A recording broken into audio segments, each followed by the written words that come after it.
Bonjour à toutes et à tous et bienvenue dans une nouvelle séance d'Histoire à distance. La dernière fois, nous avions vu comment se met en place une méthode scientifique particulière qui permet une meilleure connaissance du monde. Aujourd'hui, on va voir que non seulement on connaît mieux le monde, mais on connaît plus de choses. C'est-à-dire qu'on va passer à un petit 2, l'élargissement du champ du savoir. On élargit, on agrandit les domaines de connaissances. Alors petit 1, l'idée que la nature a une histoire va émerger.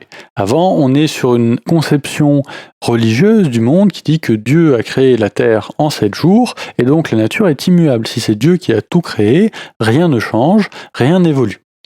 Or, on va avoir un bouleversement qui est l'idée de l'histoire naturelle. Cette histoire naturelle, elle va avoir un succès croissant. Le XVIIIe siècle est donc marqué par le succès croissant de cette nouvelle discipline, l'histoire naturelle. Donc, le comte de Buffon publie une monumentale histoire naturelle entre 1749 et 1788 en 36 volumes. Les naturalistes, comme on les appelle, du siècle des Lumières, vont vouloir inventorier et classifier les espèces. On a par exemple le Suédois Carl von Linné qui propose une classification des animaux en 6 groupes, oiseaux, amphibiens, quadrupèdes, poissons, insectes et vers. Certains scientifiques, comme Marie Lemasson-Le Goff, essayent d'évaluer la richesse de la nature en fonction de leur utilité pour les humains. Alors du coup, on étudie les animaux. Buffon, il s'intéresse de plus en plus au comportement des animaux et il fonde l'éthologie, donc l'étude de ces animaux.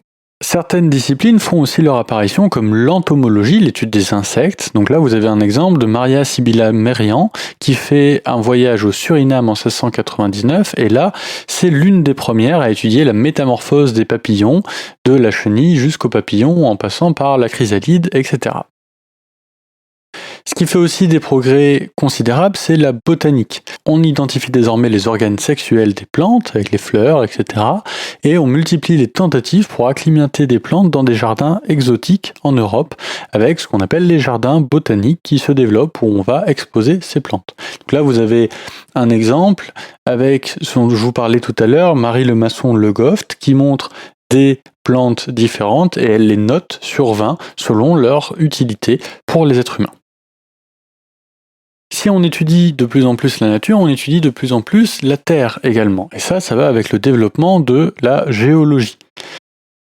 Les sciences de la Terre se développent tout au long du XVIIIe siècle. On découvre les mécanismes de l'érosion et on essaie d'identifier les causes des séismes.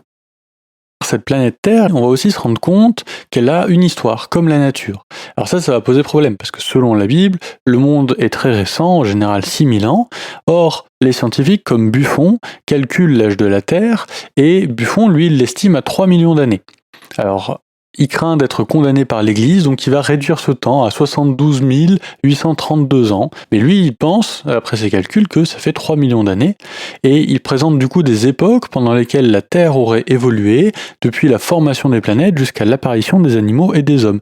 Donc c'est pas encore la théorie de l'évolution, mais on s'en rapproche avec cette idée qu'on a bien une histoire de la Terre et que tout n'a pas été créé tel que ça se présente au XVIIIe siècle. Voilà, bon, Buffon, il n'était pas très loin avec ses 3 millions d'années, mais il n'était pas tout à fait proche du compte, puisque la Terre, maintenant on le sait, a 4,5 milliards d'années. Donc il était encore loin du compte. Mais on a cette idée quand même que la Terre est très ancienne et qu'elle a évolué au fil du temps.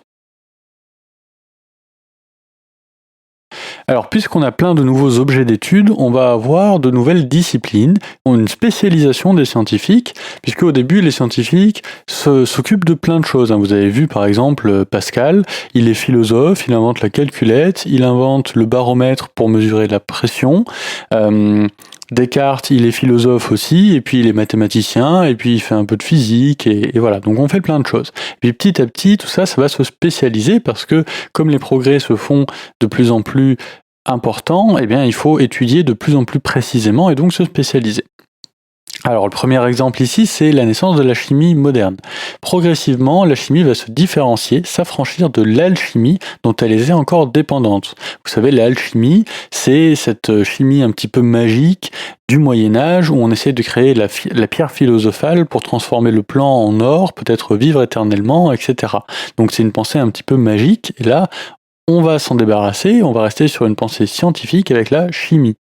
Alors ça, c'est notamment le cas en France des époux Lavoisier, donc mari et femme, qui découvrent le dioxyde de carbone, le CO2, et ils comprennent donc que l'air est un mélange de gaz et que ce n'est pas seulement un seul gaz. Donc ça va être très important. Et vous voyez un portrait ici avec leurs instruments de mesure qui sont très modernes à l'époque, très précis, qui leur permettent de découvrir tout ça. Autre exemple, c'est l'électricité. L'électricité, c'est le champ de la physique expérimentale qui a connu le plus de transformations, le plus de succès auprès du public au cours du XVIIIe siècle. Alors pourquoi ? Parce que l'électricité, c'est spectaculaire. Un éclair, une cage de Faraday, tout ça, c'est des choses qui sont très impressionnantes et donc qui vont avoir beaucoup de succès. Alors, ce qui a beaucoup marqué les esprits, c'est en 1752 quand Benjamin Franklin fait voler un cerf-volant dans les airs et teste la nature électrique des éclairs, et comme ça lui permet d'inventer le paratonnerre. Donc, ce sont des expériences qui sont très facilement mises en peinture, mises en dessin, racontées au grand public. Le dernier exemple qu'on a, c'est le développement de la chirurgie et de l'obstétrique. Au début, les chirurgiens, ce sont le même corps de métier que les barbiers. Voilà, ceux qui coupent la barbe et ceux qui coupent les organes, c'est la même chose. Et puis petit à petit, cette chirurgie, elle va connaître des progrès notables au XVIIIe siècle notamment. Louis XV, il va fonder l'Académie de chirurgie en 1731. Et cet essor de la chirurgie, il va avec celui de l'obstétrique, donc celui du soin des femmes en couche et des nouveau-nés. Donc l'obstétrique, c'est quelque chose qui n'existe pas avant, qui est très mal connu, et il y a énormément de morts d'enfants et de femmes en couche. Alors notamment ça, c'est ce progrès de l'obstétrique, ils vont être le fait d'une femme qui est Angélique de Coudray. En 1759, elle décide de sillonner le royaume de France avec une machine qu'elle a construite pour former les femmes et former les chirurgiens aux techniques de l'accouchement et essayer d'éviter donc de trop gros problèmes de santé lors de l'accouchement. Donc je vous laisse un texte d'Angélique de Coudray ici que vous pouvez lire, avec notamment la partie soulignée qui vous explique pourquoi elle fait ça. Voilà, je vous laisse là-dessus. On se retrouve la prochaine fois pour la suite. D'ici là, portez-vous bien. À bientôt.